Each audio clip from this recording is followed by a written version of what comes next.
Unequal society. The U.S. bail system punishes the poor and rewards the rich each year. Hundreds of thousands of Americans go to jail without being convicted of a crime, simply because they are too poor to make bail.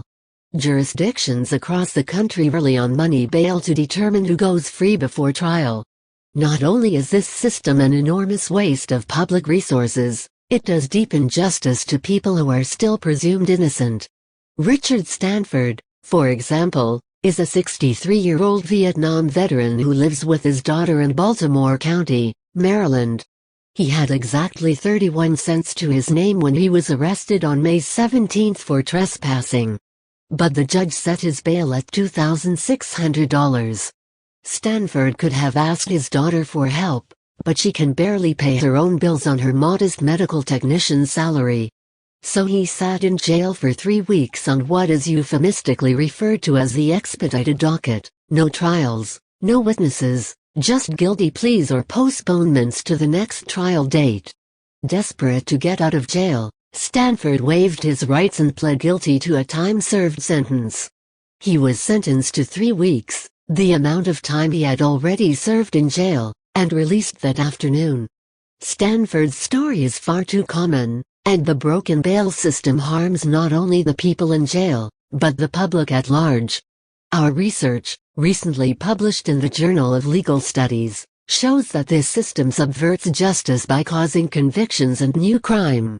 Using a large sample of criminal cases in Philadelphia, where defendants are randomly assigned to judges, some of whom are harsh and others lenient in setting the bail amounts, we were able to determine the causal implications of money bail on defendant outcomes. The results were staggering. The assignment of bail makes defendants 12% more likely to be convicted.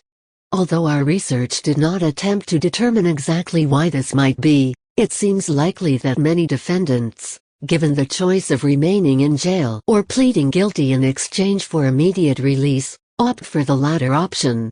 In this way, pretrial incarceration is used to coerce guilty pleas.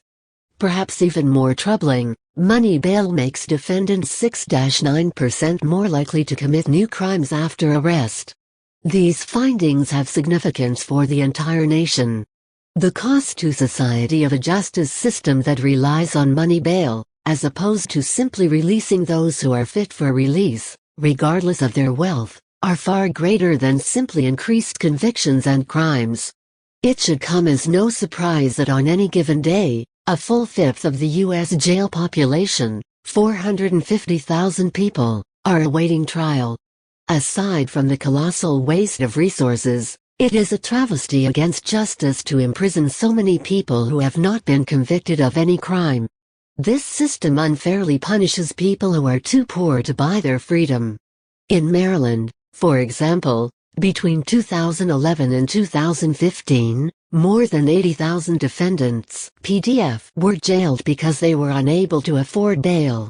And, like Stanford, more than 17,000 of them were jailed on a bail amount of $5,000 or less. Who benefits from this system? America's for-profit bail bond industry, which underwrites tens of billions of dollars in bail bonds each year. The bail bond industry's revenue is generated by premiums charged to defendants lucky enough to be able to buy their freedom from a bail bondsman. In Maryland alone, the commercial bail bond industry charged defendants and their loved ones more than $250 million (PDF) in fees over the last 5 years. This money is non-refundable. It must be paid regardless of whether the defendant is ultimately convicted of any crime.